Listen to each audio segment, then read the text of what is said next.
Joseph Parker has just gone on TalkSport and he's called out Daniel Dubois. Today, we're going to put the headphones on and we're going to listen to what he said. You know what? I have been very vocal about wanting to fight Daniel Dubois. I think, like Adam said, he's done exceptionally well with Don Charles and his dad and his team. He's looked great with the Miller fight, Herkovich fight. He's looked good against Joshua, getting that devastating knockout. But there's a difference with me and all those other fighters. I'm fresh, I'm hungry, and I'm ready to go. And I've been waiting since March for a big fight. Let's get it on now. And there it is. And you know what? He is absolutely correct. Daniel Dubois has looked fantastic in his last few fights.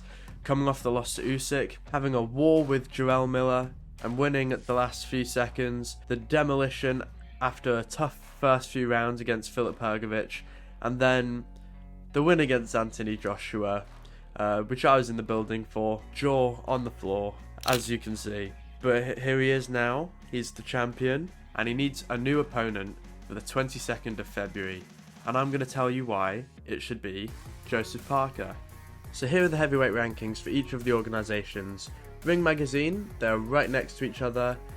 Joseph Parker is currently the interim WBO champion. Daniel Dubois is currently the IBF champion. So if they were to fight, then Joseph Parker could get Daniel Dubois' IBF belt. Daniel Dubois could get Joseph Parker's WBO interim belt, and they'd both be on the right track to fight for undisputed if either of them were to win. Although admittedly, Joseph Parker gains more from this matchup than Dubois does. Now in terms of what they bring to this fight, Daniel Dubois would bring his jab, his power punching, and really his will to win by any means necessary, even if that includes the use of the dark arts in places here or there. Now what Joseph Parker can do is he can put the pressure on, he can make you miss, and he can make you pay. He's really good at luring people into a false sense of security and then going BAM! And then they're down for the count or they are rocked. So let's put the headphones on again and do some tape study. So as you can see, for most of the fight they're fairly hesitant, very short exchanges, and then referee separates them, and then it's just distance.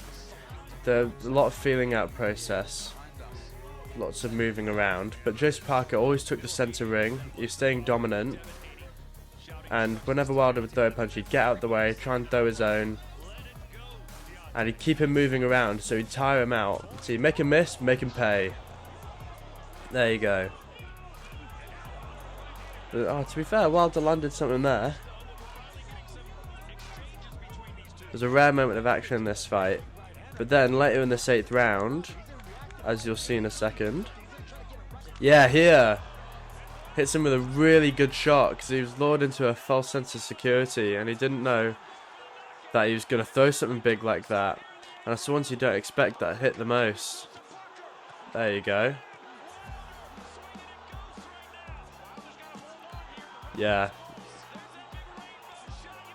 Don't know how he's still standing. Fair play to the chin of Wilder there. So in his next fight against Zhang, he was getting pushed back a little bit. As you can see, Zhang's taken the centre ring.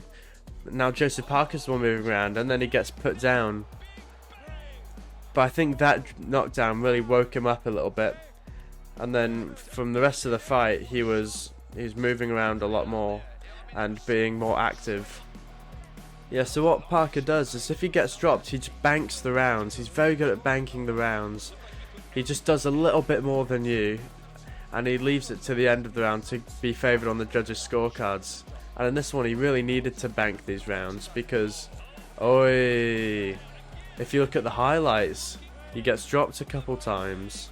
So what Joseph Parker does is he very much fights at the pace of his opponent, but just a little bit more. He'll feel out his opponent, he'll see what kind of pace they're going at, and then he'll just do a little bit more than them so he can bank the rounds and do what he needs to. And that's until he sees an opening, and then he'll make a big statement where possible. Now what will make the Dubois fight interesting is Dubois fights at a very fast pace, and he will put the pressure on Joseph Parker.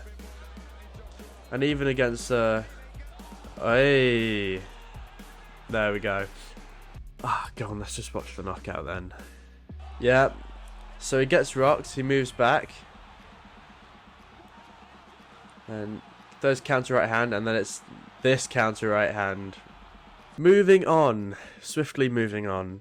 So I think this fight would be a great skill matchup, because you'd be able to see how can Joseph Parker match Daniel Dubois' pace, how can he deal with being pushed back a bit more, which we've seen him struggle with against Zhile Zhang, and he's been put down a couple times. So how will he be able to learn from the Zhile Zhang fight while still matching Daniel Dubois' really fast pace, moving around and doing just a bit more than him? And then on Daniel Dubois' side, how can you back up Joseph Parker, not let him move around, and then outwork him? And outwork is the key word here.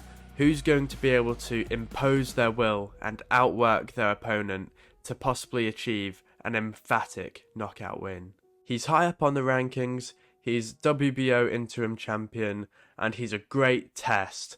And if Daniel Dubois, in the space of just over a year, is able to fight and beat Jarrell Miller, Filip Hrgovic, Anthony Joshua, and then Joseph Parker, he'll be in the conversation for the best heavyweights of this generation. I think he would be approaching legendary status, and the only thing left to do would be to beat the unified champion who wins in December. So what do you guys think?